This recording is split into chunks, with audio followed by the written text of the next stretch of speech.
The number of demons flooding into the human world is increasing day by day. Human could not see it, but Akiko and Higa clearly see swarms of ghost insects in the sky like dark clouds. Dango just returned from somewhere and brought bad news. Hiroshi is weakening very quickly. This morning, he just fainted in the office. Worry covered the faces present in the empty lot. Tateyama punched the withered grass, cursing and swearing. Loosing a helping hands while the human world was in a critical situation, Tateyama was angry and went to a Yame restaurant. Dango turned his face to the other side, pretending not to see. Higa hurriedly chased after him. The hasty steps suddenly stopped. The anger in the eyes also disappeared and was replaced by bewilderment mixed with stupidity when seeing the demon fox sitting and playing with the children. Tateyama pointed towards Heian and Haruka, screaming in horror as if he couldn't believe his eyes. Hiroshi. When did you have a child with her? Why didn't you tell us? The demon fox raised his head, looked at his teammate, and happily replied, "These kids are just plants. They're adorable, aren't they? Ghost insects have surrounded the city. Are you still in the mood to sit here and play family game?" The harsh tone of the question was followed by a powerful punch. One side of Hiroshi's face was red and the corner of his mouth was bleeding. When his teammates responded with a calm and tough attitude, Higa angrily stepped forward. The children hurriedly held Higa's hand, took turns pleading with unclear sounds. Higa swung his hand hard and the children fell like fallen fruit. Heian was angry, transformed into a demon form, and attacked Higa regardless of the difference in strength. The little demon's aggressive gesture made the anger in Higa's heart disappear. He blocked the attack and laughed. That kid knows how to be funny.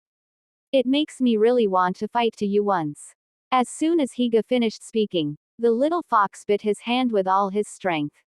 The former detective of the dead looked at that aggressive boy and then glanced sideways at Hiroshi. The demon fox laughed and hastily explained, "It's just a greeting. Dango said you weren't feeling well so we came to visit. But with this bodyguard here, no one will dare to cause trouble with you." Higa grabbed the little fox's tail and pulled it out, judging by a few hints. The pure white doe bared its fangs and claws, scratching wildly, threatening Higa. The former detective stuck out his tongue and teased the tiny fox, and then threw it to the demon fox. Hiroshi received his unruly child back from Higa's hands. His face also became colder and his eyes became sharper. The little fox jumped to the ground, took her younger sister inside, left space for his father to chat with the strangers. "Do you still doubt her? Who are you doing this for?" As soon as Dango finished speaking, a thin line of light passed by, causing a few strands of red hair to fall to the ground. Seeing his teammate reluctantly sigh, the fire demon spoke frankly. "Those stupid secrets she's hiding aren't worth your life. Don't waste your time with that kind of woman. But I know that information is true. Kaoru come here for us and disappear for us. That is her mission. And you risked everything for her." Hiroshi remained silent but did not try to deny the truth. Face to face with the dissatisfied attitude, the emerald eyes became even more determined and cold. The demon fox had already lost Kaoru once, and this time, he would stay by the rat's side until the day she disappeared. All pain, disadvantage and resentment that the demon rat has had to experience is more than enough. Now is the time to make up for it with all one's ability, knowing that all efforts will ultimately have to surrender to time and destiny. His blue eyes did not waver or fear when they saw the black flames of the demon world burst out from Dango's hands. The demon fox took another step forward, using his calmest and most calm tone to quell the anger in his teammates' hearts. "I know what you guys came here for.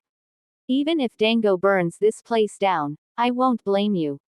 However, you won't know how to destroy the demons and low-level demons coming from the turbulent space. Because they are not as simple as low-level demons in the demon realm." The black flame gradually faded and disappeared. Dango lowered his hand, looked at his teammate standing on the same side as the enemy, and asked, "What way?" Hiroshi took out a bottle of emerald green medicine and placed it in Dango's hand, explaining, "This medicine is prepared from poison from another world. Using it soaked in a spell and thrown into the turbulent space will cause those lowly creatures to lose direction and bite each other to death. Just use it once. If there is a way, why not try it?" Higa was excited and turned to the Styx ferryman. Akiko, taking us there. Hiroshi and his teammates went to the dimensional road and witnessed creatures from another world slaughtering each other when they smelled the poison laced in the spell. In less than half an hour, the uninvited people turned into sticky swamps and dissolved on their own. Everyone breathed a sigh of relief because the burden had been lifted. The demon fox returned to a Yame restaurant, looked at Kaoru who was deep in sleep, and reminisced about the rare happy days in the past. Now, he doesn't have much strength or demon energy left, so he can't wake up the demon rat again. His demonic aura may recover after a while, but the day of Kaoru's departure is very near. Heian and Haruka gently pulled their mother's sleeve and cried out with sad sounds when they saw that Kaoru did not wake up. Hiroshi patted their heads, told their mother to rest a little more and then taught them how to protect themselves. The door to a Yame restaurant was once again closed as a feeling of fatigue took over the fox demon's body. He hugged the children in his arms, put them under a warm blanket and lay next to Kaoru, closing his eyes to enjoy a rare bit of peace. Without his teammates here, he didn't have to act strong and tough anymore. The familiar scent gently wafts by. Hiroshi held the hand that was playing with his hair, pressed it to his face, and smiled happily. His gentle blue eyes passionately looked at the naughty girl. The demon fox used both hands to pull Kaoru down again and was embarrassed to see his children biting their fingers, watching their parents prepare to express their feelings to each other in an unusual way. It's adult time. So, kids, please go out. The demon fox happily explained. The children left the warm room with doubts and questions. The rat looked at the wall calendar that had been crossed out in red for nearly 2/3 of the time, trying to suppress a sigh. The glass jar containing Hiroshi's 400 years of practice was returned to its owner. The fox looked at Kaoru with a puzzled expression, then placed the precious item in the rat hand, reassuringly, "Don't worry about me. Right now, we still have other more urgent things to do." The demon fox took out a bottle of medicine hidden in a drawer and gave it to Kaoru, continuing, "I gave an unfinished part of the poison to Higa. It really kills the demons but the effect is not long-lasting. You're the one who created this medicine, so I hope you can give me a chance to make it perfect." Kaoru looked at the potion and awkwardly nodded. The night before, after arguing with Hiroshi, she made this medicine in the hope of ending all the troubles in the dimensional path soon. However, she collapsed when the potion was not yet complete. What Hiroshi said is not wrong. After a while, when the poison loses its effectiveness, the demons and low-level demons will return more often than before. Just thinking about that, the demon rat did not dare to face the person who trusted her with his life. The recipe for making poison in anger belongs to the demon fox. He put the medicine bottle in his jacket pocket and hugged the small body in front of him, whispering, "I've never felt like we're as far apart as we are now. If only you were just a monster came from the demon world, I would too. It would be great if I wasn't a detective of the dead world. I just want to be selfish for you, for this little family for once. We always have the right to choose. If we choose wrong, choose again. As long as we're alive, there's still hope. Everything from now on will still be the same, only I will lose you forever." The moment he saw through the emotions in the fox's eyes, the empty arguments that had not yet been uttered disappeared. Love urges two faces to come closer together. Kaoru closed her eyes, ready to receive infinite gentleness as she felt the fox's warm breath getting closer and closer. As soon as her red lips touched hers, the sound of the door jamming broke the silence and private space. They quickly looked towards the door. Heian and Haruka invited each other to reenact the scene just now, making the rat even more embarrassed, hiding her face behind her sleeves. Hiroshi grabbed the two troublemakers and asked seriously, "What do you want to talk about?" Realizing the opportunity had come, each child pulled someone's hand and signaled them to go out. The king of hell in the form of a young man wearing a white suit and a kiko stood waiting in front of the restaurant gate. Looking at their attitudes, Kaoru and Hiroshi also guessed that the revelation they were about to reveal was not very good.